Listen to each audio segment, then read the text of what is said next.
Yes, there's some turnout. And I want to thank New York's finest. They just brought a lot of additions. So we have people, thousands of people outside that can't even get in, but they'll get in eventually. We appreciate it. New York's finest. Hello, New York City, and hello to all of the incredible, tough, strong, hard-working American patriots right here in the Bronx. Who would think? Who would think? I'm thrilled to be back in the city I grew up in, the city I spent my life in, the city I helped build, and the city that we all love, New York City.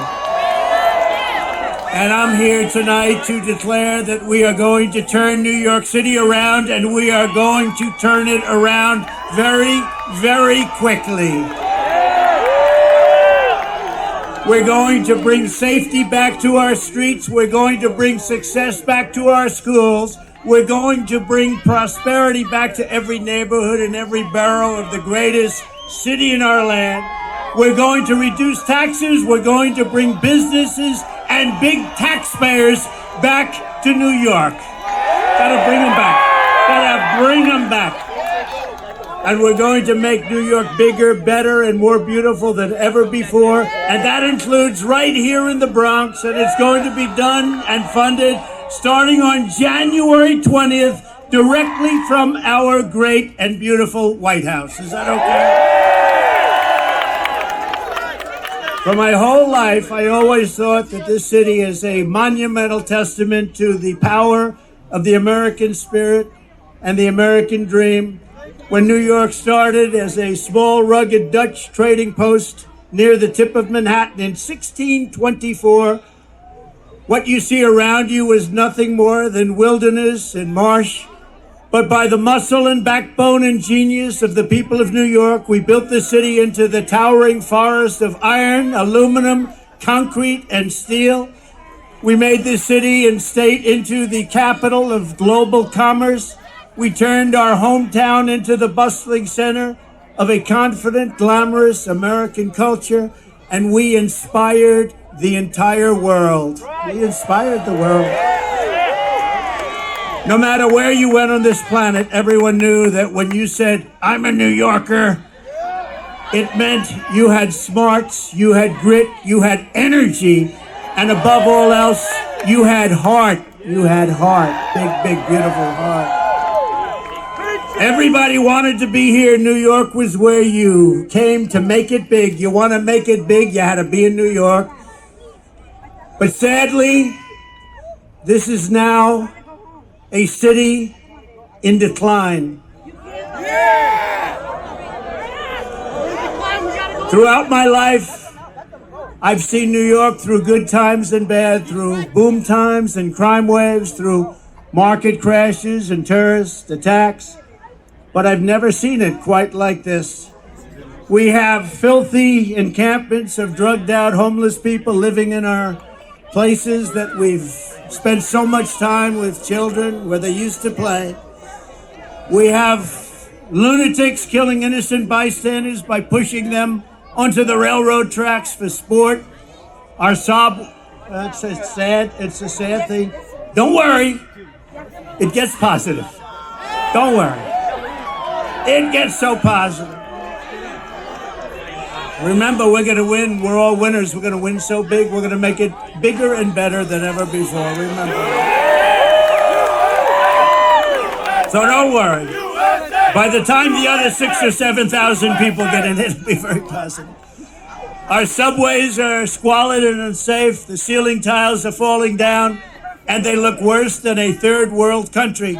The medians of our highways are crumbling. Our sidewalks are littered with garbage, bottles, and trash. But worst of all, the discarded needles from people that so desperately are in need of help. And we have mobs of migrants fighting our police officers and giving America the middle finger. But we are not going to let this continue. We are not going to abandon our hope and our pride. This city has given us so much, and now it is time that we are going to give it back. Together, we are going to make New York City great again, and simultaneously, we are going to make America great again.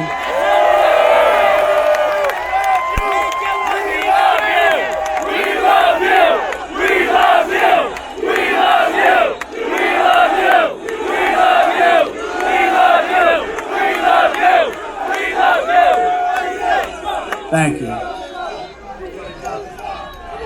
I have come tonight to talk about solving problems. The simple fact is Joe Biden is not getting the job done for the Bronx. He's not getting the job done for New York, and he's not getting the job done for America. He is incompetent, ladies and gentlemen. He is grossly incompetent. I will get the job done as I did for 4 years, and I will get it done fast. And remember this, if a New Yorker can't save this country, no one can. No one can.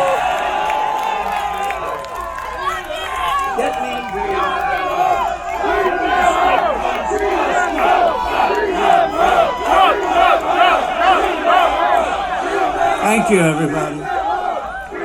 What a crowd. This is something. You know, we wanted to keep it small because who knew? This is like a love fest. Love fest. It's a love fest. We love you. Thank you, darling. We love Trump. We love Trump. We love Trump. We love Trump. We love Thank you. Wow.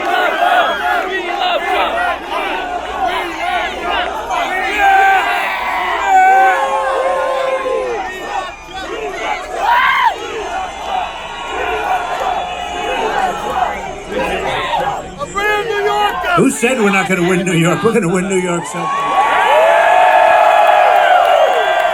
You know, if we win New York, we win the whole thing. Wouldn't it be nice? Wouldn't it be nice to take back our country and do a job like nobody's ever done before? And what we did for 4 years was incredible, but we also learned a lot. We're going to get in there very fast with the right people, great people, people that are tested and true. Years ago, there was an ice skating rink, the Wallman Rink in the middle of Central Park. You know that story? That had been under construction for more than 10 years. They couldn't get it open. It was a renovation. They couldn't get it done. Mayor Koch was at his wits' ends. They just couldn't get it finished. They couldn't get it built. They couldn't get it open. People wanted to skate before their children turned old. Almost $20 million was spent over a long period of time. It was an embarrassment to the city. Every day they'd be laying the copper pipe, and every night that same pipe would be stolen. And then they'd start all over again the next day, and it would be stolen. This went on weeks and weeks and months and months. They poured the concrete in small patches in wrong directions and at different heights. And they took their advice from a refrigerator company from Miami, where it's 95 degrees out. It was a total mess. They just didn't know what they were doing. And I saw this, and I wanted my children to be able to ice skate before. They didn't care about ice skating. I looked down on the rink, and I said, what is going on? Years and years. So I volunteered, and I took over the project and did a good job. And when I took it over, I said that if it costs more than $2 million, I would pay for it, the entire amount. But it cost far less. The first thing I did was call the Montreal Canadiens hockey team in Canada, right? Isn't that better than a refrigerator company from Miami? They didn't know what we were talking about. But the Montreal Canadiens knew, and they were really nice. I'll never forget how nice they were. And they told me that you don't want to use copper tubing and gas because the gas is very delicate and it leaks. It's very fragile. It just doesn't work. You want to use rubber hose. I said, I like that. That's a lot cheaper. Water and salt. The salt makes it so the water doesn't freeze. It's called brine. And you're going to put that under the concrete. You're going to pour the concrete over the top. It's going to be great. It's going to work. Not going to leak. It's cheaper, faster, and it works all the time. And when we opened, there were no leaks. There were no problems whatsoever. Anyway, I started the project, laid the rubber hose, mixed the water and the salt beautifully together. I was down there when they were doing it. I said, you got to do it right. And covered the entire rink with concrete in 4, literally, you had to see this scene, concrete trucks operated by the Teamsters. Do we have any Teamsters here? Oh, you got to make sure that O'Brien, he's a good man. He endorses Trump. I think he's going to, actually. But the Teamsters, it stretched all the way. You had trucks stretching all the way from the Woolman Rink, which was, let's say, at 60th Street, all the way back to Harlem. One contiguous pour. It was a day and a half of pouring concrete. One contiguous, a giant surface. As you know, the rink was completed in just 3 months for far less than the $2 million projected. The biggest expense was actually the demolition. That is the demolishing of everything that was built so incorrectly, so badly over a 10-year period. The biggest cost was demolition, taking it all down and starting all over. We opened with a ceremony with all Olympic gold medal winners, including the great Peggy Fleming, Dorothy Hamill, Scott Hamilton, and all of the others. Every one of them was there. It was a beautiful night, beautiful weather. I'll never forget the evening. It was one of the most beautiful. My parents were there. Now they're looking down on us. They say, "Wow, that's my son. Can you imagine? That's my son. Can you imagine? He's being tried in a court with a crooked judge. Can you believe this? And highly conflicted judge at that. But everybody was there, and it was really something to behold. It was an incredible experience, and one of the great experiences of my life in New York. We opened it. It's been successful, and successful ever since. What a great, great experience. It was beautiful. And, you know, a lot of it's common sense. You'd like to say the Republican Party is the party of common sense. You don't go to Miami when you want to make ice. You go to Canada when you want to make ice, right? Or you can go right down the road in the Bronx to Ferry Point, right?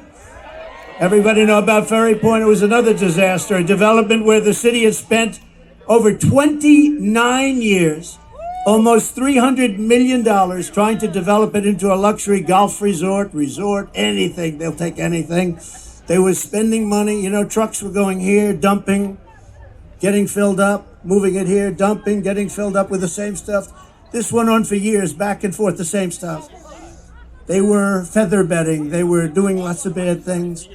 But really, they didn't know how to get it done. They had no idea how much money they were spending. And when asked how much they spent, they said, "We just don't know." This has been going on for years, decades. They were unable to do it.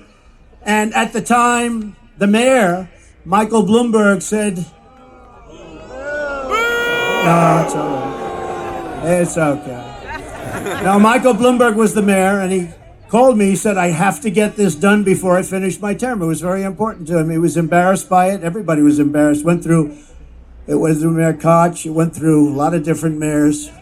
Almost 30 years, remember that. And he said, in all fairness, he said, "I want to get this done, and you're the one that can do it. You're the only one that can do it." And I said, "And I will do it. I will get it done." And we got it done before he finished his term, which was great. But there were no other bidders to my knowledge.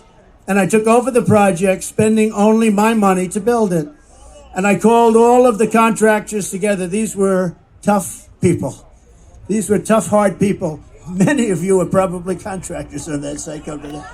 And I said, "Look, fellas, you guys have made a fortune on this thing for years and years against the city. It's time we get together and build it. Let's get it built. Let's do it right. And let's get the hell out of here. We owe it to the city." And they worked so hard, the roughest, toughest contractors in New York. They had spirit like you've never seen before. And it was magnificently designed by the great Jack Nicklaus, who told me, "I don't want to make any more money. They paid me enough." Everybody got paid a fortune. Jack said, "I don't want money. I just want to see it get built for the people of New York." And that's what we did.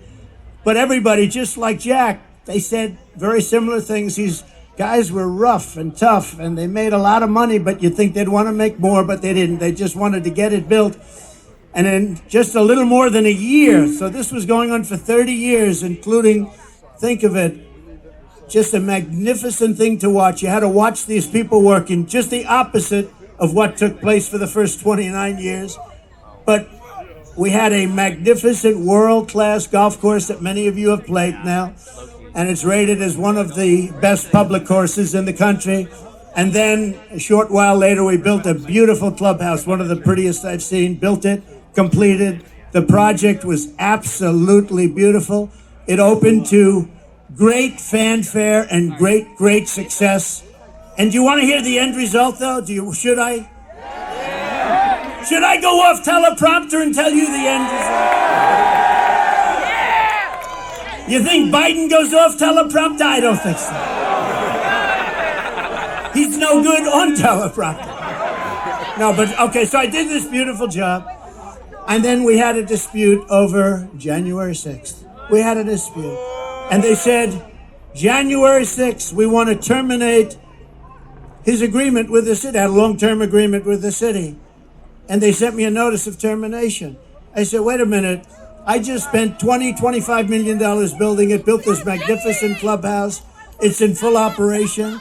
It took you 29 years. You were spending hundreds of millions of dollars. You couldn't get it done. And the neighborhood came to court totally for me. The Bronx neighborhood, it's in the Bronx. It's on the East River in the Bronx. And we went to court. The city sued to break my agreement that they had just made. And I had done such a great job for them. And it was accolades everywhere. Golf Magazine, all of the big magazines were saying, what a great job. They terminated my agreement. And I went to court. And I will tell you, I had a very good experience. We had a Supreme Court justice named Deborah James. And I have to give her credit. I didn't know her, never met her. Deborah James, a African-American woman who came to my defense. We explained it, and the city explained it. They said, we want to terminate it. They had no reason. And we said what we just said. And she looked at them, and she said, in effect, how dare you? This man came in, he put up his own money, he did an incredible job. You were building it for 29 years. How dare you ask for this to be terminated? How unfair is that?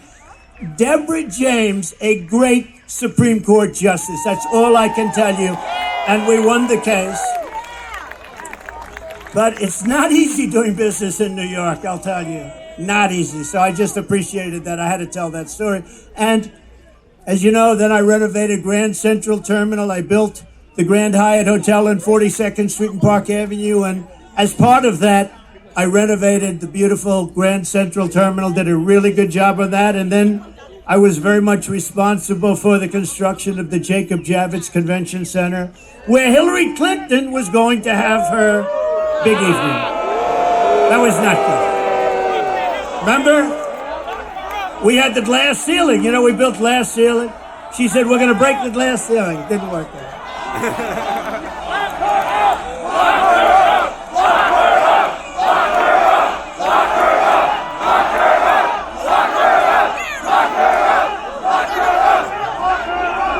You know, I'll tell you a little secret that I don't think I've ever... I hated the concept. I said we have to get on with our country. We have to win against Russia. We have to win against China and North Korea, all the different countries we're at loggerheads with. But as long as you have a smart president, you're going to win those battles. We're winning all those battles, even with the fake Russia scam, which made it harder. But you hated that. And then you see what they want to do to us, to me, to us. And they come along and they don't mind, because Joe Biden is the worst president in the history of our country, has no sense, doesn't know what he's doing, grossly incompetent, and our country's going to hell, but we're going to turn it around. We're going to turn it around fast. Because above all else, and I say this, and I believe this on New York, is you are different. You do know that. You know that when I called for this rally, we said, let's just have a meeting. Don't call it a rally. And so many people showed up. I said, like it or not, this is a rally. This is, as far as the eye can see. You have to see the lines outside. They're going for miles. But when we saw it and we saw the love, because I called up this morning, do the people like me or do they hate me? They said, they don't like you, sir. They love you. So I appreciate it. And I love you, too. But above all else,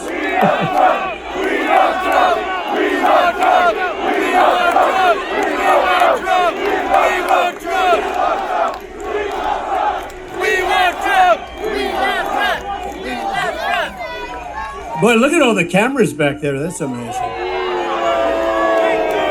That's the fake news. You know, they'll say tonight, Donald Trump spoke to a very small crowd of people in the Bronx.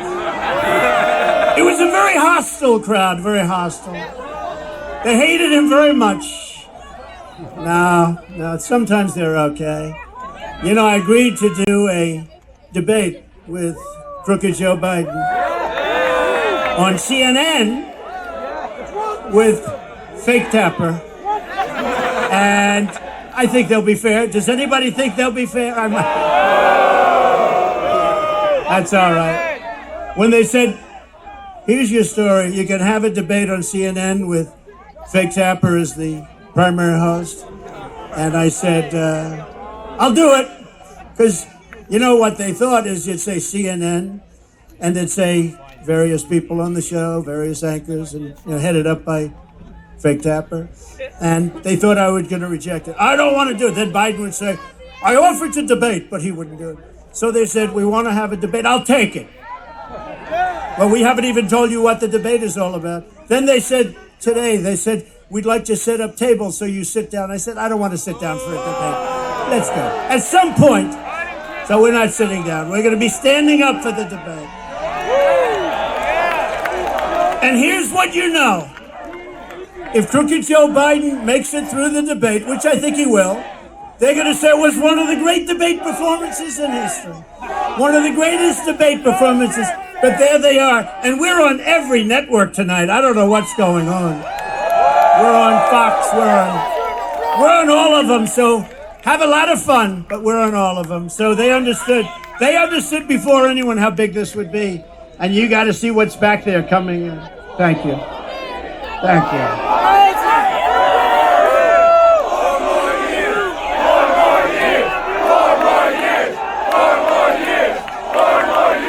But above all, New Yorkers have something called common sense. And we do have common sense. An old-fashioned American common sense is exactly what I intend to bring back to the White House, just like we had for 4 years. You know, we had 4 of the greatest years in the history of our country. We rebuilt the military, we cut taxes, the biggest tax cut in history, the biggest regulation cut in history. We defeated ISIS. And we did it in about 1/100th the time. They said it would take 4 to 5 years. It took me like 2 months, right? Because we have an incredible military and we're not allowed to show. They had Afghanistan, the worst pullout, the most embarrassing day in the history of our country. It's probably the reason, a piece of it, why Russia went into Ukraine. They said, these people are incompetent, we'll go in. So Russia going into Ukraine would have never happened. None of this stuff that you see would have happened. Israel would have never happened, the attack on October 7th. And you wouldn't have had inflation. As soon as I get back into the Oval Office, I am going to pick up the phone and I'm going to call your mayor and your governor and I'm going to say, this is President Trump and I want to come back and help. Look, you have a Democrat governor, you have a Democrat mayor, and we are going to work with them and we're going to get this state and this city at a level that it's never seen before, frankly. I think we can do that too. Let's do it! We're going to be helping them a lot. Much more than anybody would expect. It doesn't matter whether they're Democrats or Republicans because this is about our city and our country and it's really about the people. And in this case, the people of New York City, New York State. We're going to make you very, very happy. And Biden can't do it. He doesn't know he's alive. You know, see all the stairs here? Stare, 2 of them behind me, 1 in the middle. When he's finished with his 2.5 minute, do you ever watch a speech? They last for about 1.5 minutes. When he's finished with his speech, he can never find the stairs. He can never find the stairs. And when he does, it's not a pretty picture either. Thank goodness for Secret Service. They come up and they guide him off. No, this is not what we need. When you see President Xi of China, when you see Kim Jong-un of North Korea, when you see Putin, and you see all of these people, they're at the top of their game, whether you like it or not, and they can't believe that this has happened to the United States. We have lost respect all over the world. We were the most respected country in the world 4 years ago. We were respected more than our country was ever respected 4 years ago, and now we're being laughed at. We're like a joke, and that's not going to happen. That's not going to happen. We're going to do whatever it takes to fix our roads, bridges, and highways. We're going to take back our parks, not just for children, but for everybody. We're going to renovate New York's subway system so it no longer looks like it hasn't been cleaned since 1932, but rather it will be the most beautiful transit system anywhere in the world. I don't know if you know it. It's by far the biggest infrastructure, subway infrastructure in the world, and we're going to make it by far the biggest, and now we're going to make it by far the best. We're going to make it beautiful again. And a lot of it is topical. You know, the expensive work people don't understand because they're not in construction. It's topical work. It's topical. It's built. The expensive, the hard, the labor, the money, the big stuff is done. We're going to make it beautiful. We're going to make it good. And most importantly, we're going to let New York's finest do its job. The transit cops do their job. We're going to make it safe. Most importantly. And importantly for the people that are before me today, we are going to make life in New York affordable again. It's gotten totally out of control. The minute crooked Joe Biden shuffles out the door, I will rapidly rebuild the greatest economy in the history of the world. Look, we had the greatest economy in history. Everybody here, where you have a small business or if you had a job, you were getting more than you ever made. And we had no inflation. We had no 1.4%, considered none, considered better than none, because frankly, none in its own way is a bad thing also. We had a perfect number, 1.4%. It doesn't matter whether you're black or brown or white or whatever the hell color you are, it doesn't matter. We are all Americans, and we're going to pull together as Americans.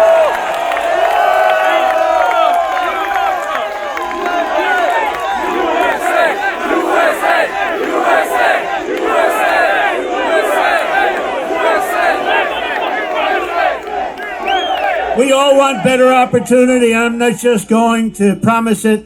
I'm going to deliver it as I did just a short while ago. Think of it. You know, when I went down to Washington, I was only there 17 times. I never stayed over. I didn't know that society. And we had great people. Look at what we did with economic development, with the rebuilding of our military, with the tax cuts, we had great people. But we also had some people that I wouldn't have used if I had my choice. Now I know everybody. I know the smart ones. I know the dumb ones. I know the killers. I know the weak ones. I know them all. And you're going to see. But everyone was better off. We had the greatest economy in history. Everybody was better off under a man named President Donald J. Trump. Have you ever heard of him? Have you heard of him? We had gasoline down to $1.87 a gallon, and actually times when it was much lower than that.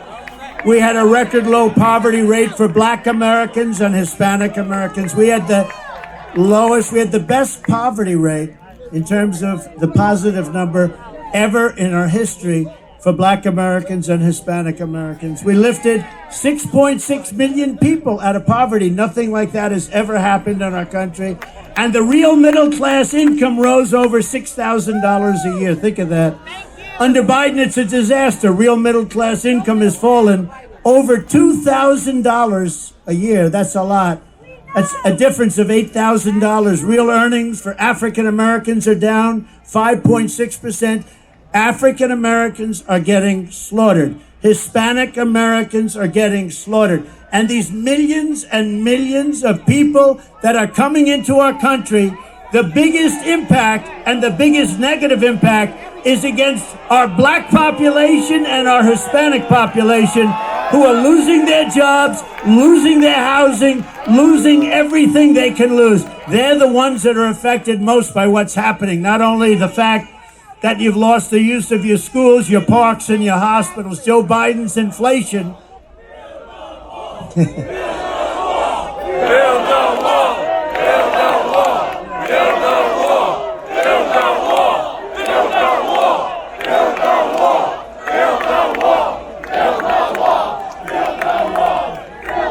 Speaking of the wall, so we built much more wall than we built 571 miles of wall.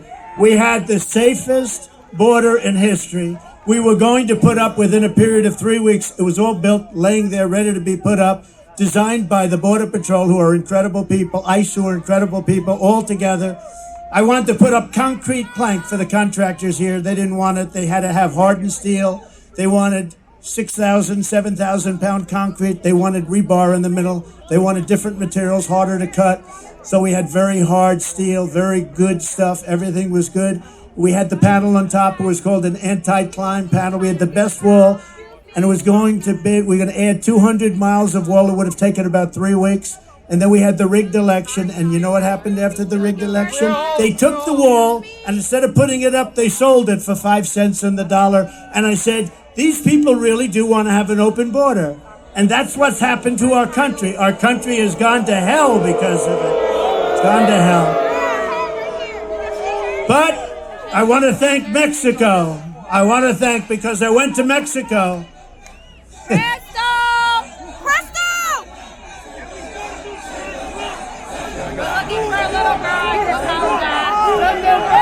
We really have no choice. He said, send them back. There's a chance, send them back. Nobody wants to send anybody back, but you have no choice. This is not sustainable by any country, right? This is not sustainable. But we had Mexico, and we went to Mexico, and I said to the president of Mexico, good man, by the way, a very good guy, happens to be a socialist, but these are minor details. I said to him, Mr. President, we need you to give us 28,000 soldiers to guard the wall.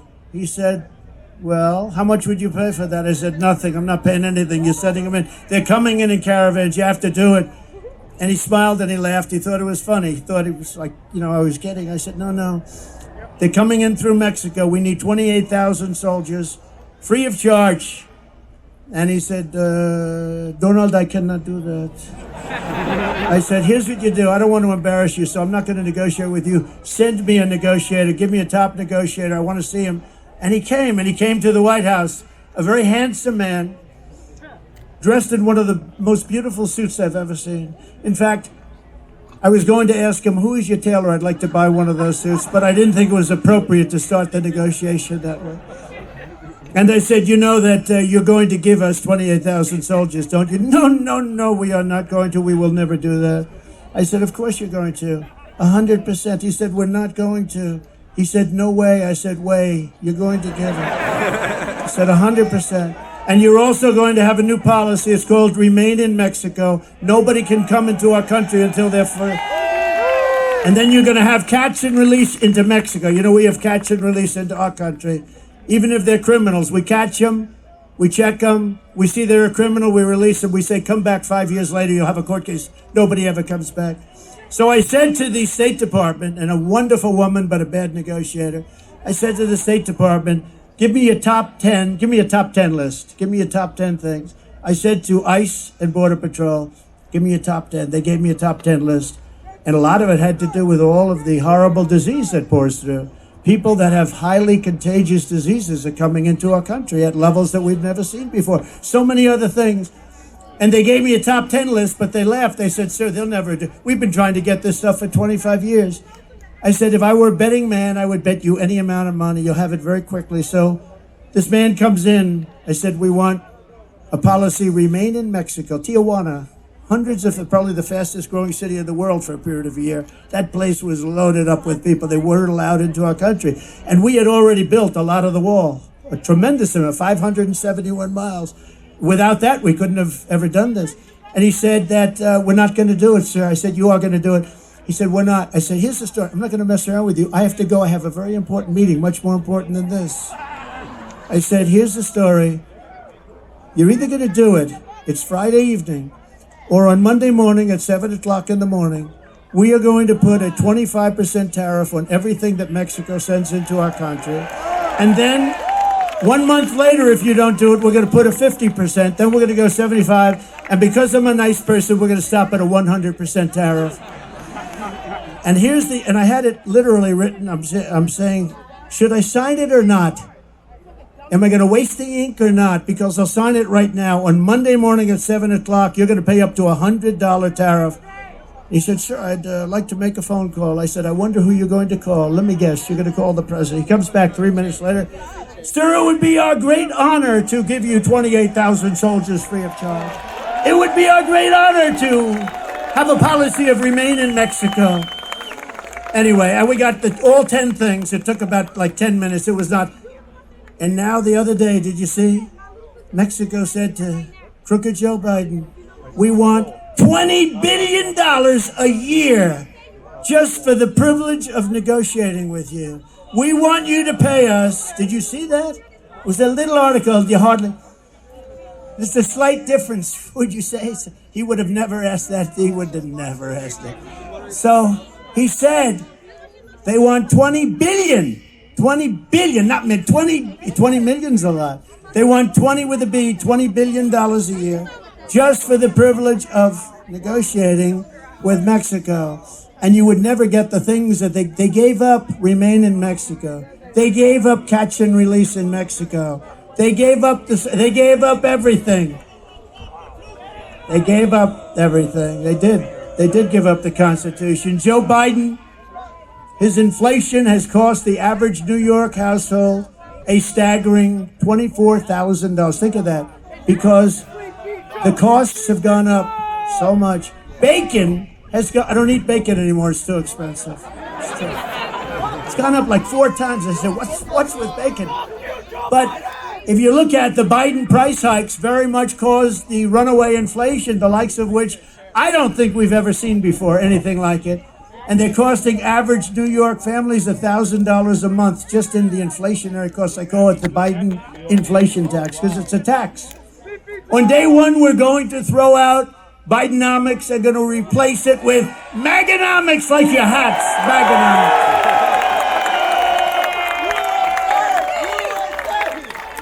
And I will give you lower taxes. We're going to cut it still lower. Remember, when I cut taxes, I gave you the biggest tax cut in the history of our country, bigger than the Reagan tax cuts. And you know what? The following year, we reported massive increases in revenue. So with lower taxes, we actually took in more money because it gave incentive for people to work, lots of reasons. But I will give you low taxes, low inflation, low interest rates, rising wages, growing incomes, and fair trade for the American worker. And we will make energy affordable again by saying, drill, baby, drill. Drill, baby, drill. Your energy costs will come down within the first year by 50%. That's not bad. That's a hell of a promise. And it will, too. We can drop that so quickly. Remember, it was his stupid energy policies that caused the inflation. Now, it's more than energy. Now everything's like on fire. The whole place is a mess. We will quickly return our nation to the path of prosperity, and we will bring our country back together through unparalleled success. Our country is going to be very successful, and people are going to come together. And I will tell you, a lot of people say, do you think you can ever get the sides together? And by the way, I have to say something. Our side is much bigger than their side. You see that? Much bigger. We're more quiet, much more quiet. But when we get going, we're much tougher, right? We're much tougher. But it is much bigger. But I saw it. We had the greatest economy in history, and I was getting calls from the other side. I call it the radical left. But left-leaning, to put it mildly, Democrats, can we get together? Because everybody had the best they've ever had. African-American jobs were the best in history. Asian-American, the best in history. Hispanic, the best in history. Women, people with a diploma, people without a diploma, people that went to the great Wharton School of Finance, MIT, Harvard, they were doing better. And the people that didn't have a high school diploma were having the best. Everybody was better. There wasn't one group, not one, that went down. And it was bringing our country together. So it can happen. And when they ask, because I get that question a lot, do you think the sides can ever get together? And I went through the experience, and we can get together. And then we had COVID come in, and we had to fight that battle. And we did a great, I've been recognized as having created a great economy and great military, defeating ISIS and all the things. We rebuilt the entire military, created Space Force, all those things. We never got the credit, and we had no wars. Thank you, sir. That's very nice. Remember Hillary Clinton used to point at me, he will create wars. No. They said his personality will create wars. I said, no, my personality is going to keep us out of wars. And I was the first president in 78 years that didn't start a war. We had no wars. None of these stupid wars. Such a shame.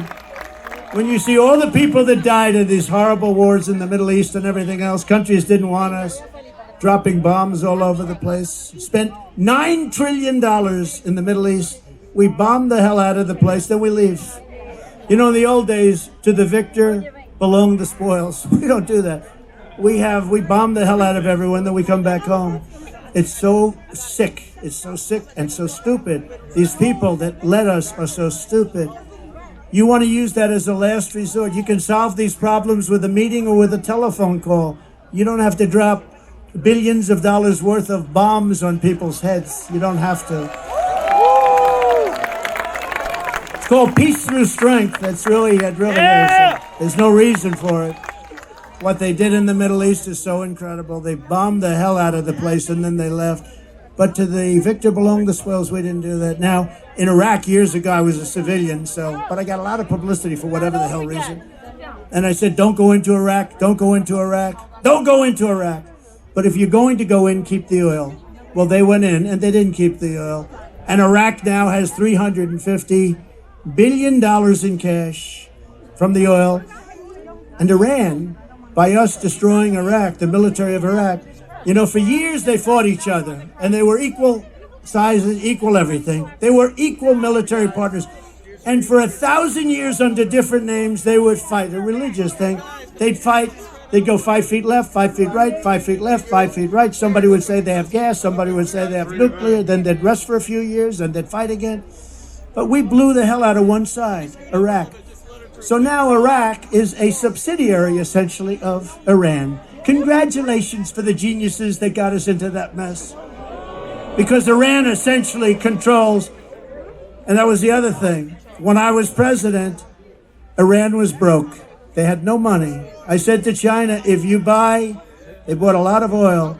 I said, if you buy anything, but if you buy oil from Iran, we are going to do something to you. What's that? You're not going to do any business in the United States. He said, well, that's the end of buying oil from Iran. Every country was told that. Iran was broke. They had no money for Hamas. They had no money for Hezbollah. They had no money for anything. Then Biden comes in and he takes all of the sanctions off.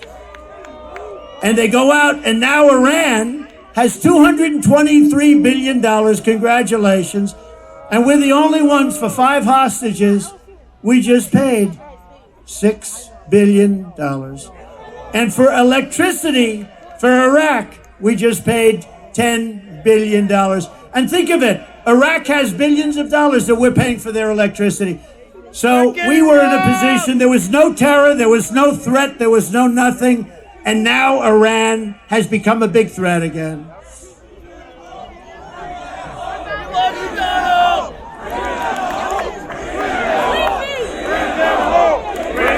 And I tell you, I see a lot of flags from it, right out of Israel, right? That's right out of Israel. But remember, I said it a month ago, and it's a terrible thing to say, but I believe it. Many of the hostages that you're waiting for, and everybody's waiting for, those hostages, many of them are dead. Many of them are dead. And it's a horrible thing. It's a horrible thing, but many of those hostages are dead. And that's why when you see these negotiations where Hamas is like not getting back, they're saying, man, we could make a good deal, but these people are no longer alive. When I saw the way they were treated, when I saw they were thrown into the cars and how horribly they were treated, there's no way that those hostages, and some will be alive, but many of those hostages are dead. It's a very serious, horrible thing. It would have never happened if the election weren't rigged. It would have never happened if I were your president. They would have never done it. Because we have so many young people here today, I want to talk about, just for a moment, about success. Do you remember I used to give talks on success before politics? Okay, that's enough. We're going to do it. I know you're on our side, but it's enough. We're going to get them home. It's a rough situation. But remember, we used to give talks on success for the learning annex and for others. And I used to do that before politics. And maybe it's one of the reasons I went in. But because, well, bringing our city back, it starts with getting the right leadership. It also involves men and women just like you. But I talk a lot about success, and I get paid money to talk about success. I would have done it for nothing. But then because of politics, and if you take a look, because of politics, I stopped doing that. But I think we're in the Bronx. We have young people, people that aspire to success. And I just wanted to know, I'm so tired of politics. Can we devote 6 minutes to success?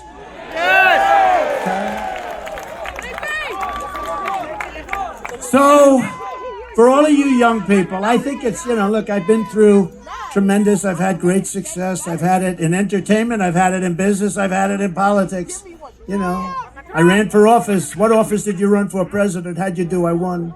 Actually, I won twice. We did much better the second time, so.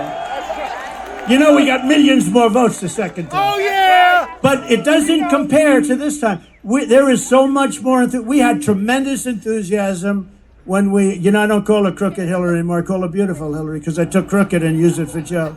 I don't like using it for two people. But we had tremendous enthusiasm in 2016. We had unbelievable more enthusiasm in 2020 because we did such a good job. In fact, one of the big problems in 2016 was the wall. It was the border. I fixed it. So good that I couldn't talk about it in 2020. I kept saying to my people, I want to talk about the wall. I want to talk about the great job I did on immigration. I stopped people from coming in. They said, sir, nobody cares. You already fixed it. I said, this is a terrible thing. You fix it and you can't talk about it. But let's talk about, for the young people, just to listen for a couple of minutes, because we've been talking about politics so long, I'm OD'd. You know what that means? I'm OD'd on politics. I'm OD'd on Trump. I turn on the television, Trump, Trump, Trump, Trump, all different stories, Trump. They're driving us crazy. So I believe in the expression. Did you ever hear this expression?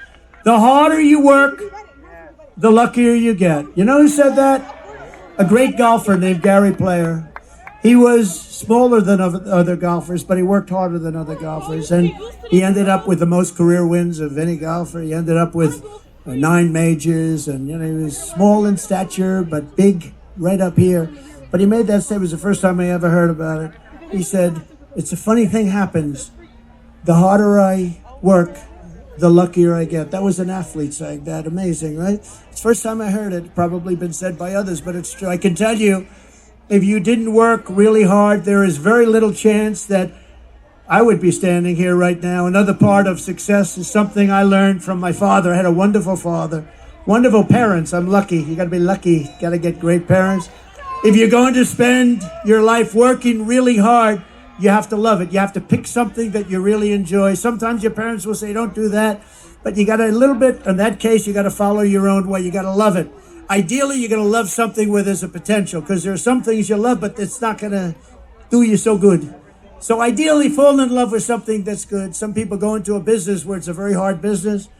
If you can go into business, that's an easier business and do well. But I see it all the time. Somebody has every ingredient for success, smart, brilliant, everything's good. But they're in a business where you hit your head on the wall. It's a very tough business. Try finding something where it's a great business with a great future, and there are plenty of them out there. My father taught me about construction, but what I really learned from him was that he worked 7 days a week because he really loved to do it. I mean, he would work on Sunday, he'd go to church in the morning, and then he'd go and work. And I know some people that don't believe in working on Sunday. You couldn't keep him away from work. But he loved working, and he was happy. He was married for a long time. That's one thing I'm not going to top him on. He was married. He was married for a long time, decades and decades. He said, Pop, I'm not going to beat you on that one. Never going to beat you. But because his work made him happy, but he was happy when he worked, and he was successful, and he knew what he was doing. He'd build a house on one side of the street. Somebody else would build a house on the other side of the street. And he'd build his house faster, better, cheaper, and he'd sell it for less money. The other guy would build the house for more money, take him longer, couldn't sell it. My father would go buy the house for less money than it cost them to build the first one, and they sell it.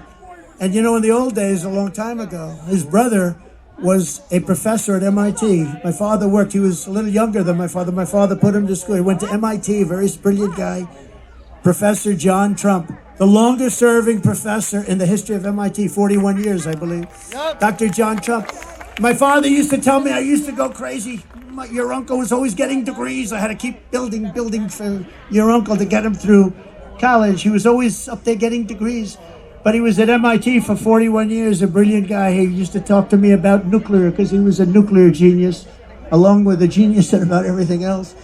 And he used to say that someday there'll be a time when a small package carried by hand can blow up an entire city. And I said, no way, Uncle John, that's never going to happen, Uncle John. Guess what? He was right a long time ago that he said it. But my father would price a house. And I'd say, how did you price in those days, Dad? He said, pricing was everything. He said, I'd sell a house for $3,999.99. And that 1 penny made the difference between selling it and not. 1 penny. If I made it $4,000, I wouldn't sell. But psychologically, $3,999.99. And he sold houses. And guys wouldn't sell them. But he used to tell me that 1 penny sounds crazy, but it wasn't crazy. Psychologically, people thought they were buying it for $3,000, not $4,000. It's sort of like getting an 89 on a test in school, or a 90. A 90's an A, and an 89, 1 point, is a B+.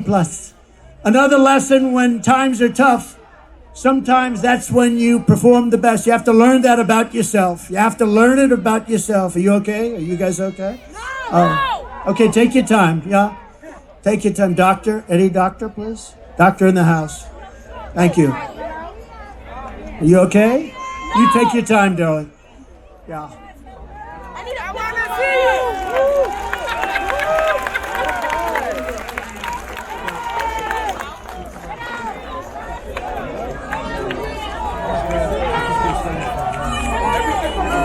Take your time.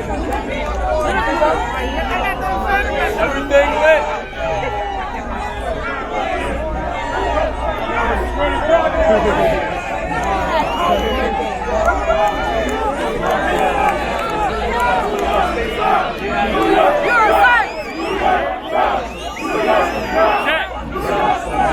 Take your time, Doc. We have time. Some people waited here for 2 days. It's tough. It's tough. Thank you. Plenty of time. That's good. Hey, Don, thank you. Water.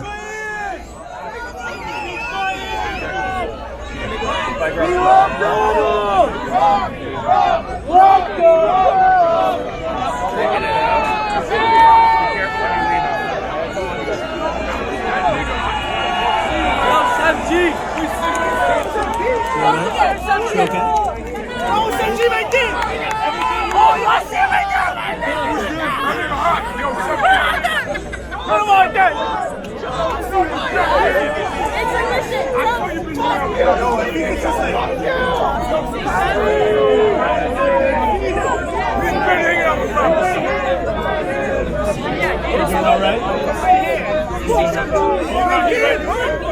Hey, yo, Chef! Hey, yo, Chef! Hey, yo, Chef! Put it to the flag, Chef! Hey, yo, it's cracking! Yo, play that shit! Yo, Chef, put it to the flag, my demon! Hey, yo, Chef! It's cracking! Hey, yo, Chef! Thank you. Doctor, thank you very much, doctors. Got a lot of doctors in the house. Thank you very much. Thank you, darling. That's great. That's great. Great job.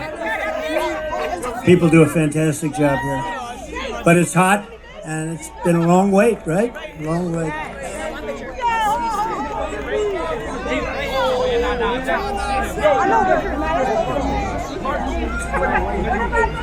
Thank you very much, Doctor. Appreciate it. Thank you. I know she's going to be okay because she's so tough.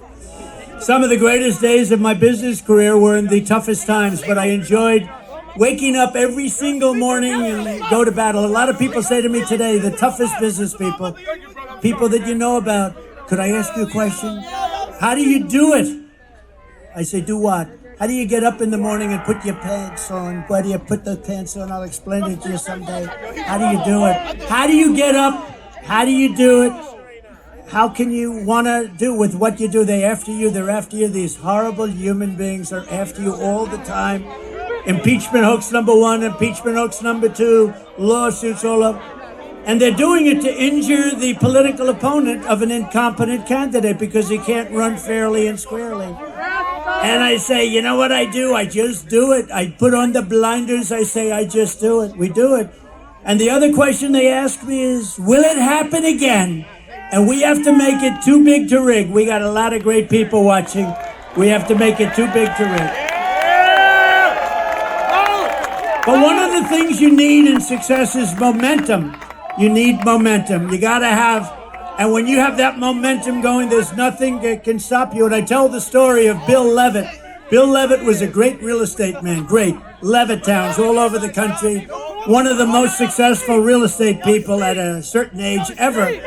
And he built these massive towns that were, there was nothing like him at the time. And very successful. And he was offered a lot of money to sell to a big public company. And he decided to take it. He was a young man. He was in his 40s. And he said, darling, I'm going to take it. Told his wife, I want to take the money. And for 20 years, he went out. He bought a yacht. He lived a beautiful life. He lived in the south of France. But he got bored. And 21, 22 years later, he said, I want to make a comeback. I can't stand this life anymore. I want to make a comeback. And he went to the company that he sold to, a big public company that did very poorly. They had no idea what they were doing. He used to, by the way, he used to pick up every nail, every piece of wood, he used to sell the sawdust, everything. He would say every penny was a major event. And now you had this big public company, they didn't know what the hell they were doing. So he went back and he made him an offer. They didn't want to sell, and he paid a little more, and he ended up buying it for an okay price. And he was so happy, he said, now I can go back to work. And he went back, and everything he touched turned bad. The market turned on him, the jobs turned on him. He was no longer able to get zoning. He was spending a fortune. He had just purchased it for a lot of money. And he ended up going bankrupt. He was bankrupt. And I was young when I met him. And I was at the party of a very big person, big public company person. And Bill Levitt was there, and I was in the real estate business, so I knew who he was. And you probably indirectly know who. And everybody was shunning him a little bit. Nobody cared about him anymore. But I did. And I went over to him, and I say, hi, Mr. Levitt, I'm Donald Trump. I know it. I was doing great. I was sort of like a hot guy. I was hot as a piston. I think I was hotter than I am now when I became president, okay? I don't know. I said to somebody, was I hotter before or hotter now? I don't know. Who the hell knows? Who the hell knows? Who the hell cares, right?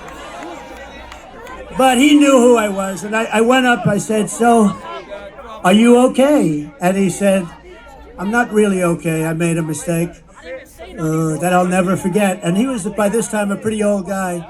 And he was sitting in the corner of this magnificent Fifth Avenue apartment where there were 25 very successful people. But I wanted to talk to him. I wanted to find out what happened because he lost everything. Everybody knew it. It's very public. And I said, what happened exactly? What happened? He said, son, I lost my momentum. I had something going that couldn't be stopped. And I should have just stayed. I lost my momentum. And I've never forgotten the term. If you lose your momentum, you got to figure it out. But Bill Levitt lost his momentum, and he died penniless. And he was the biggest real estate person on the planet. And I've never forgotten that story. And it was a sad story. He was a good man, too. I thought he was a good man, but did an unbelievable job. Today, you have Levitt towns all over the country, and pretty amazing. But you have to always keep moving forward. And when it's your time, you have to know it's your time. And I said to myself, in terms of politics, I said, you know what? We did so well in number 1. We did even better in number 2. I said, we got to do it again because I have to do it. Maybe I'm wrong. And I'm not doing it for myself. I'm doing it to make America great again. You know, if I didn't think we easily won, I would never do this. Because you know what? In many ways, it's easier. You have a winner, you have a loser. It's okay. I won once. It was a big upset, I guess. I don't know why it was an upset. Because I'd go and I'd have 50,000 people at a rally. She'd go and have 200 people. And then they say, why did I win Michigan? Why did I win Pennsylvania? Why did I win all these states that a Republican hadn't won in many years? Why? And by the way, we're up in Pennsylvania. We're up in Michigan. We're up in New Hampshire today. We're up in Florida at numbers that you wouldn't even believe. But I also think it's very important to know what you want. You have to set your sights high. Set your sights so high, higher than you ever thought possible, and make your goals big and go after it. That's why I say we won't just make New York a little better. I say we want to make New York a lot better than it ever was before. Right? And finally, you have to take pride in your accomplishments. Do not take for granted what you've achieved. Forget it. It's over. It's good for your confidence, but it's over. Go forward. Think to the future, not to the past, but learn from the past. You know, wherever I go, I know that if I could build a skyscraper in Manhattan, I could do anything. It's very tough. Building a 68-story building on Fifth Avenue is hard. With all you have to deal with, I mean, you have unions, you have legal entanglements, property rights, zoning. You're dealing with the smartest and toughest contractors in the world. These are killers. Many of you are here today. Thank you very much. But by comparison, talking to world leaders, I believe, is easier. And I've done them both. Talking to a world leader, if you're smart, you know, you have the United States behind you. Now, the country's not the same, but it'll be better and stronger and bigger in a very short period of time. You know, we have so many different things we could discuss having to do with the Republican Party. But the biggest thing, I think, and I really mean this, and it's happening more and more, and I see it all the time, because really you have to be the party of common sense as opposed to the Democrat Party. It's a party of failure, extremism, and gross incompetence, and that's what it is. And they're going to destroy our country. But our country has faced down much harder challenges before and come back stronger than ever. That's why I so firmly believe that we can quickly make America a great and glorious nation again. When I take office, we are going to restore public safety and the rule of law in New York City. That starts with stopping the pouring into our country of millions and millions of illegal immigrants, which are causing a new category of violence called the migrant crime. We have a migrant crime happening now. You add that to the crime already. A terrible statistic. Venezuela was a very crime-ridden country. They just announced a month ago, 67, but now they just announced 72% reduction in crime in Venezuela. In Caracas, they took their gang members, they took their drug dealers, they are emptying out their prisons. They're taking everybody that's a problem and they're dumping them into the United States of America. We're like a dumping ground. But many countries are doing that. I would say eventually all countries would be doing that. If I headed up Honduras, if I headed up any one of the countries that are neighboring or not neighboring, and we're not talking about just South America countries. We're talking about countries from Africa. The other day, 22, think of it, 22 people from the Congo. Where do you live? We came from jail. What did you do in jail? We don't want to tell you. They're now living happily. They come from Africa. They come from Asia. They come from all over the world. They come from the Middle East. Yemen. We're bombing Yemen. Here we go with the bombs again. We're bombing Yemen. And people are coming in from Yemen. Large numbers of people are coming in from China. And if you look at these people, did you see them? They are physically fit. They're 19 to 25. Almost everyone is a male. And they look like fighting age. I think they're building an army. They had 29,000 people over the last. I think they're building. They want to get us from within. I think they're building an army. This is not, you know, it's interesting. Did you see them? They all have tents. They all have gas-fired stoves. I mean, this is not like an illegal immigrant. This is, they're building something. They have something in mind. We're going to end all of that stuff. They respected your president. They respected our country. And we're not going to let we are not going to let these people come in and take our city away from us and take our country away from us. It's not going to happen.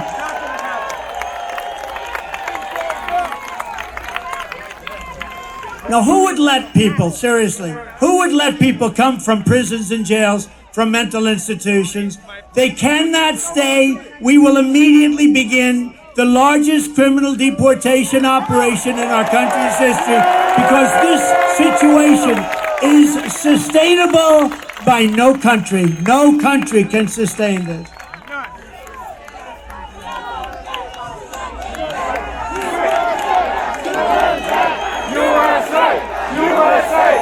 As we speak, there are hundreds of thousands of Biden migrants invading our city and our country. We no longer have border states like Texas and Arizona. All states, including New York, are your border state. The people are pouring through Texas. They're pouring through Arizona. They're pouring through every state. Every state is now a border state.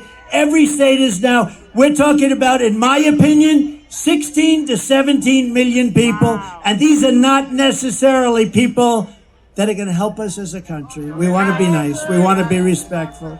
They're coming from so many places. We don't have any idea. In many cases, we don't even know what the language. You know, you have languages that people don't even know about. We have languages where there's nobody in our country that speaks these languages. They're coming from places we have no idea what's happening with our country. The flood of migrants is putting crippling burdens on our communities, your schools, hospitals, parks, and public resources. Frankly, we're lucky to get this big park. I don't know how the hell we did it. It must be New York's finest. I don't know how we did it. They call it the Biden migrant invasion, and it's wrong. It's immoral.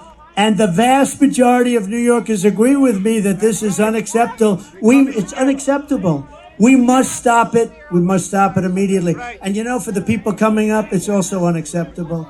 They come up in what's called caravans. The women are treated horribly. They're being raped at levels that nobody's ever seen before. Nobody wants to talk about it. The fake news will report that, oh, it's so terrible what he said. But it's fact. It's fact. The people are being treated. They're coming up in 100 degrees and then it's freezing. They're coming through snake-infested areas. It's a hell of a journey, and so many people are dying coming up. If we told them, please do not come up, you're not going to come in, like I was telling them for a long period of time, they wouldn't come. They're being offered, look at California Governor Newsom. Governor Newsom. He offers education. He offers medical care.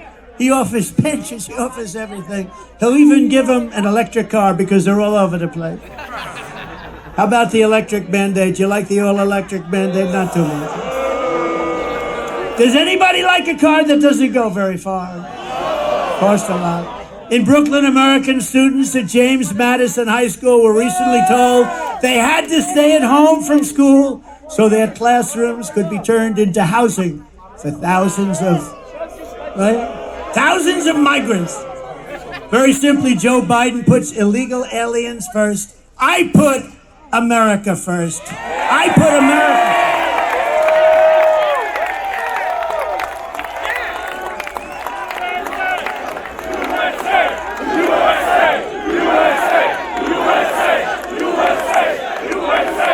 Would anybody, now this is up to you, has anybody heard the snake? Would anybody like to hear the snake? Because we can stay here all night, I don't care. Would you like to hear the snake? So it's a metaphor, it's an old song and it was redone. It didn't have anything to do with snakes or people or illegal immigration, but this has to do with illegal immigration. And I think it's very accurate actually, and it's very sad. But I'll go and we'll do it, and some of you have heard it and many of you haven't. But we're going to do it right now for the great people of the Bronx and elsewhere. We love the Bronx. We love the Bronx. Are you ready? On her work, and you know what? You know what this is all about, right? Did you know? You've heard this before? Have you heard it? We got the greatest people here. On her way to work one morning, down the path along the lake, a tender-hearted woman saw a poor half-frozen snake.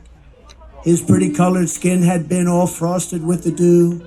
"Poor thing," he said, "I'll take you in, and I'll take care of you. Take me in, oh tender woman, take me in for heaven's sake. Take me in, oh tender woman," sighed the vicious snake. She wrapped him up all cozy in a comforter of silk and laid him by the fireside with some honey and some milk. She hurried home from work that night, and soon as she arrived, she found the pretty snake she'd taken in had been revived.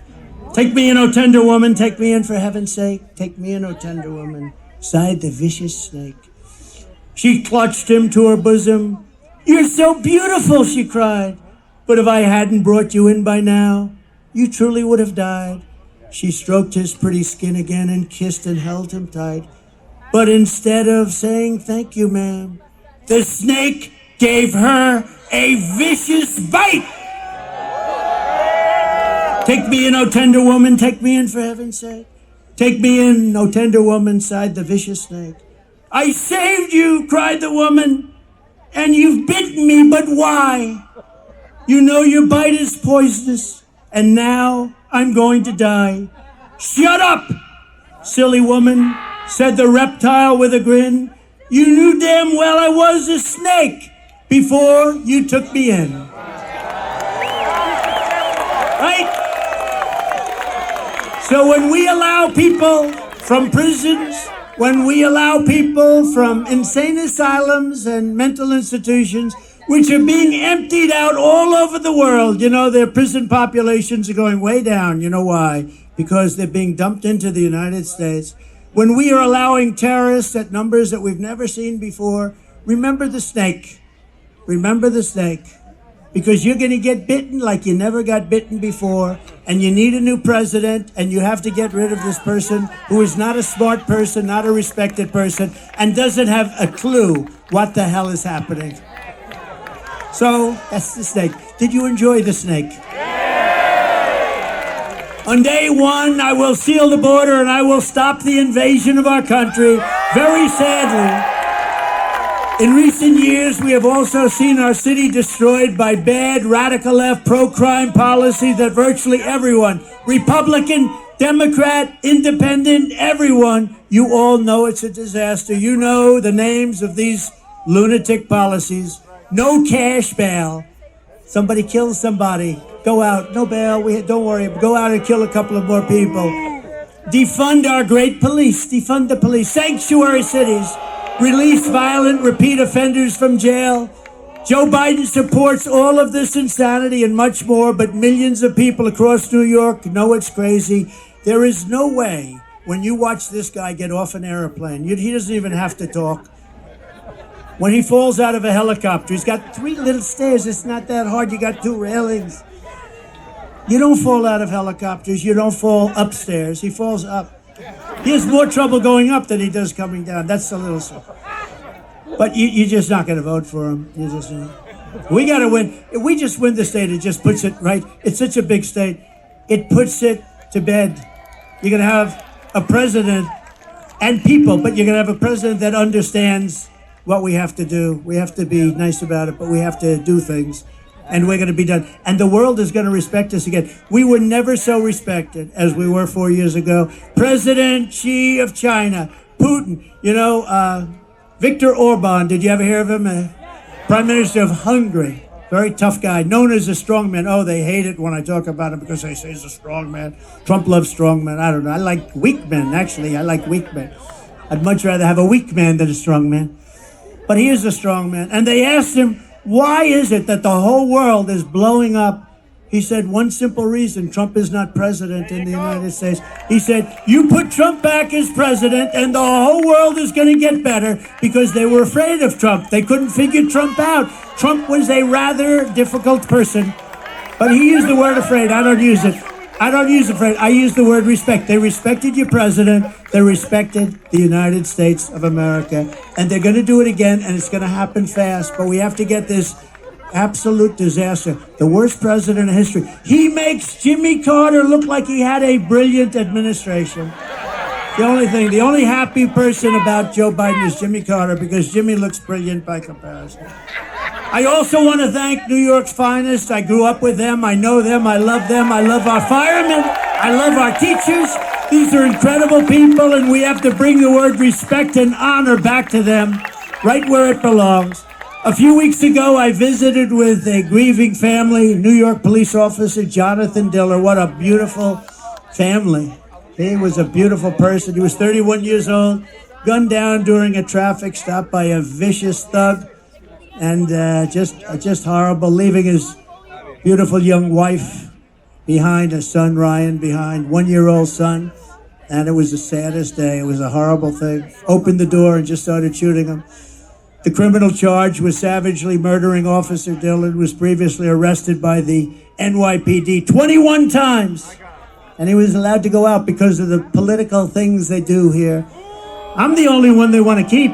If I ever said, I want no bail, they'd say, you got to pay a fortune. If I ever say, oh, no cash bail, that sounds good, that sounds good. Oh, it doesn't apply to Trump. I'm the only one it doesn't apply to, probably. And the accomplice driving the car had been arrested 14 times and was actually a far more violent person. And his nickname was Killer. They called him Killer. These dangerous and violent repeat offenders should never have been on our streets. Jonathan should be alive today, but they were released again and again and again. I will not sit by and accept this reckless insanity when I am in the White House. I will stand up to the Marxist DAs and Soros prosecutors, and we will tell them no more. We're not going to stand for it. We will not let them destroy our communities. We will not let them destroy our country. There's a 53% increase in felony assaults on your subways. 53%. That's in a short period of time. Since 2019, murders are up more than 20%. Shootings are up more than 30%. I'm going to indemnify all police officers and law enforcement officials throughout the United States to protect them from being destroyed by the radical left for taking strong actions on crime. And remember, Black, Hispanic, Asian people need this protection and safety more than anyone else. Don't ever forget it. And after years of talk by the radical left Democrats, we are going to give them the protection they need, and we're going to protect our police. We're going to make sure they do a great job. They can do it very quickly. They know who the bad guys are. They know everything about them. They know their name. They know their middle initial.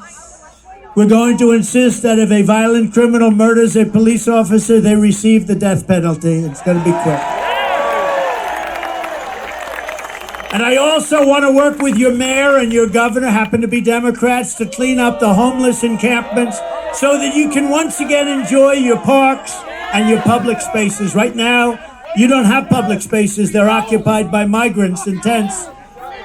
Pleasures as simple as a walk in the park or watching your children again play in a Little League game will come roaring back, and they're going to come back very quickly. Your lifestyle and the American dream will be with you once again. And we're going to bring it back, the American dream. You don't have an American dream right now. You will be proud, and your children and your country will be even prouder of you. Years ago, people with severe mental illness were in mental institutions, and then a certain governor, I won't mention the name because at this point, what difference? They dumped all of them into the streets because they said those institutions were too expensive to run. So now they live on our streets, and that's what we have. This is no good for anybody. It's bad for the people who need help, and it's bad for the people of our city, and it's a horrible, horrible way to live. I want to work in partnership with your local leaders, Democrats, pretty much all, and move the severely mentally ill off your streets and back into a place where they can get help and the help that they desperately need. I want to recognize, by the way, a few very special people. You have some really great people here, and I'm sorry I can't mention all. We have congressmen all over the place, but I just can't mention you today. You're never going to speak to me, but would anybody like to hear these congressmen's names? But I do have to mention a few people. We're truly honored to be joined by a man who is a Democrat and a former member of the New York City Council, and he's been a friend of mine, and he helped me very much with the Ferry Point project and getting it working, and did a really good job. Ruben Diaz Sr. Come on up, Ruben. Good.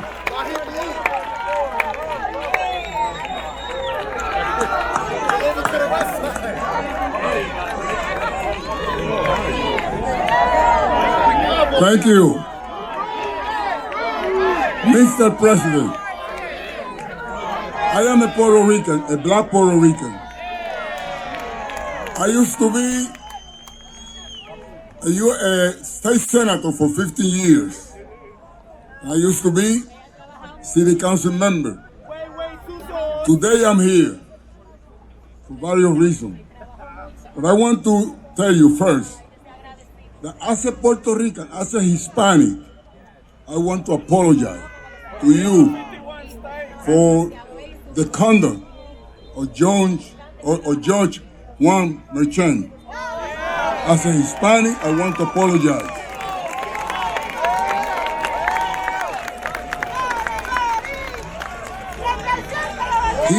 He's been used. He has been used to destroy you. But we know better than that. That's right. We know better than that. As a minister, president of the New York Hispanic Clergy Organization, I want to tell AOC,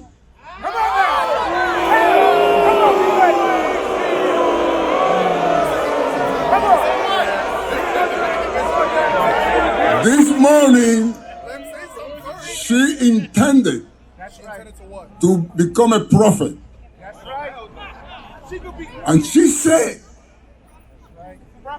even God doesn't want Trump in the Bronx because it's going to rain.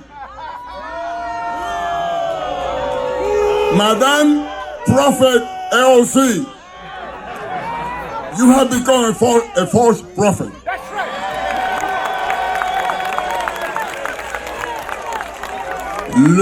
Look at what a beautiful day. That means that not only you guys want Trump in the Bronx, because if we're going to measure that for the weather, then I would say humbly that even God wants you in the Bronx.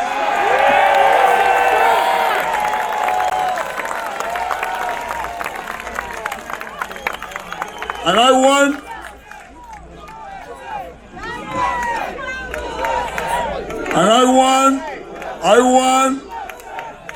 to close by saying, Mr. President, I want to join you in having the Bronx great again. Please accept this Democrat, this black Puerto Rican with a kinky hair and a broken English. Please accept my endorsement for you as a president. Thank you.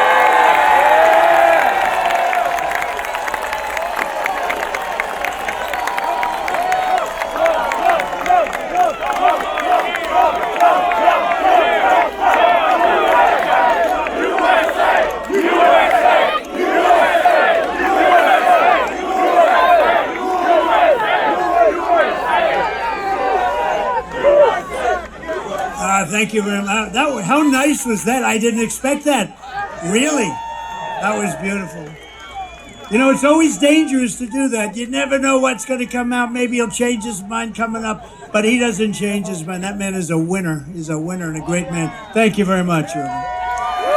Also with us is New York native and current U.S. Congressman. He's hot as a pistol. Oh, boy, he has a future. And he's a great friend of mine, Byron Donalds. Come up, please.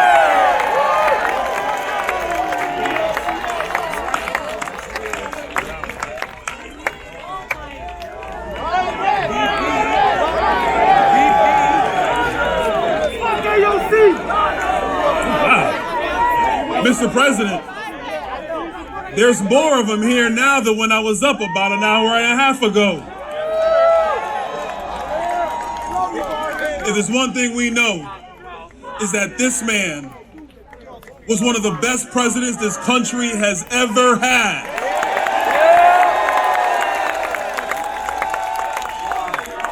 And if there's another thing that we know, is that all of you are going to make him the 47th president of the United States.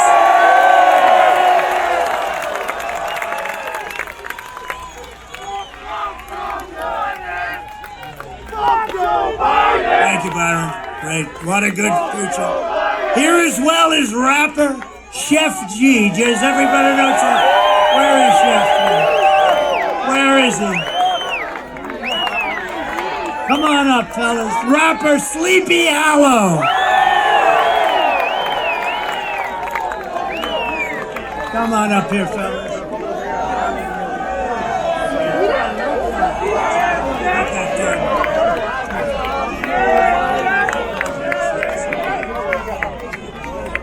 One thing I want to say. One thing I want to say. They always gonna whisper your accomplishments and shout your failures. Trump gonna shout the wins for all of us.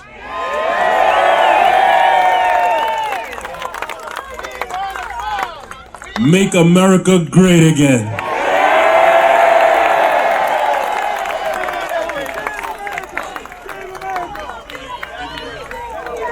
Thank you very much. That's what I like, those teeth. I want to find out where you did. I gotta get my teeth like that.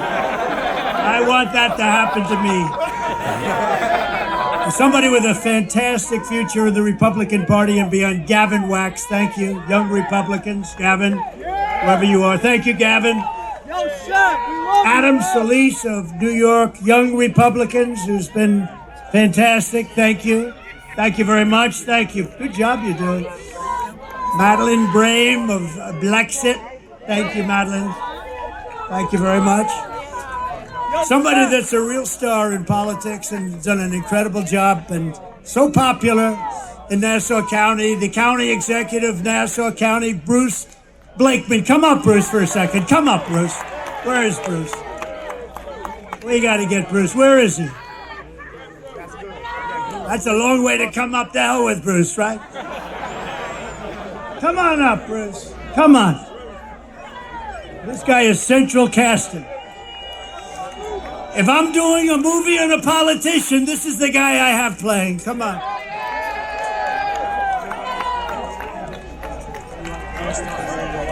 Thank you very much, Mr. President. Both my parents were World War II veterans. Not many people can say about that. They would be shocked and appalled by what's going on in this foreign invasion from our southern border. Nassau County is not a sanctuary county, and when Donald Trump gets reelected, this will not be a sanctuary country. God bless America.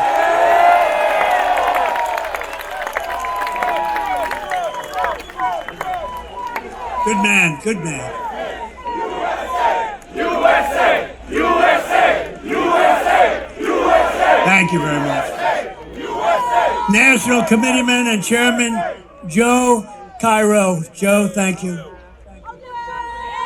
Thank you, Joe. And Andrew, thank you very much for being there. Star of the future. I heard you made a good speech. Thank you very much. Thank you all. Thank you, everybody. We have so many people out there, but we're going to finish this up. This has been, I didn't know. I woke up, I said, I wonder, will it be hostile or will it be friendly? It was beyond friendly. It was a love fest. From the very first day that we take back the White House, I believe we are going to have the 4 greatest years in the history of our country. We're going to restore peace through strength. We're going to keep radical Islamic terrorists out of our country. We're going to protect our great seniors, and I will never let anyone touch your Medicare or your Social Security. Under the Democrat program, they will be gone. We are going to restore free speech in America. We are going to fight for your right to school choice, something you all want.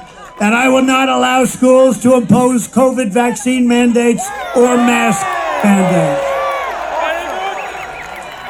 We are going to get far-left Marxist lunacy out of our children's classrooms. We're going to keep men out of women's sports. And we will, once and for all, secure our elections. But all of this, saving New York and saving America, starts with telling crooked Joe Biden, the worst president in history, you're fired, like the Apprentice. You're fired. Get out. You were terrible. You're destroying our country, Joe. Get out. If you want to help, you must vote. I believe that we can win New York State. We have levels of support that nobody's seen before. I mean, look at this. So register, volunteer, turn out everyone you know. Don't assume it doesn't matter just because you live in a blue city. You live in a blue city, but it's going red very, very quickly. We must work together as a team to win. New York has always been the home of proud patriots like you. You are proud patriots. You love this. You love this city, you love this state, and you love our country. New York was the city loved by Teddy Roosevelt, Norman Rockwell, the great Flo Ziegfeld, General Douglas MacArthur, George Gershwin, Frank Sinatra, and in baseball alone, Babe Ruth, Lou Gehrig, Joe DiMaggio, Jackie Robinson, and many, many others. It's the city where workers and skilled craftsmen strode across steel beams 80 stories high to build the great Empire State Building and the Chrysler Building and all of the others. It's the city that lit up the shining lights of Broadway, that turned Times Square from a seedy, dirty, long-forgotten area into one of the greatest crossroads of light and glamour anywhere in the world. It's the city that produced generations of everyday American heroes who willingly spilled their blood and gave everything they had to make America into the greatest nation in the history of the world. Above all, this is the place that every one of us here today has been proud to call our home, our town, our city. And we are the ones who are going to make our city great again. It was hardworking patriots like you who built this city, and it is hardworking patriots, and this is something you can say it, and you can say it 1,000,000 times, and you can emblazon it. It's hardworking patriots like you who are going to save our country. You are going to save our country. We're going to get out and vote like never before. We're going to make it too big to rig. Our vote is going to be too big to rig. So one thing they can't guard against, working together, there is nothing we cannot do and no height we cannot achieve. Together we will make America powerful again. We will make America wealthy again. We will make America strong again. We will make America proud again. We will make America safe again. We will make America great again. Thank you, Bronx. Thank you, New York. We love you. Thank you. God bless everybody.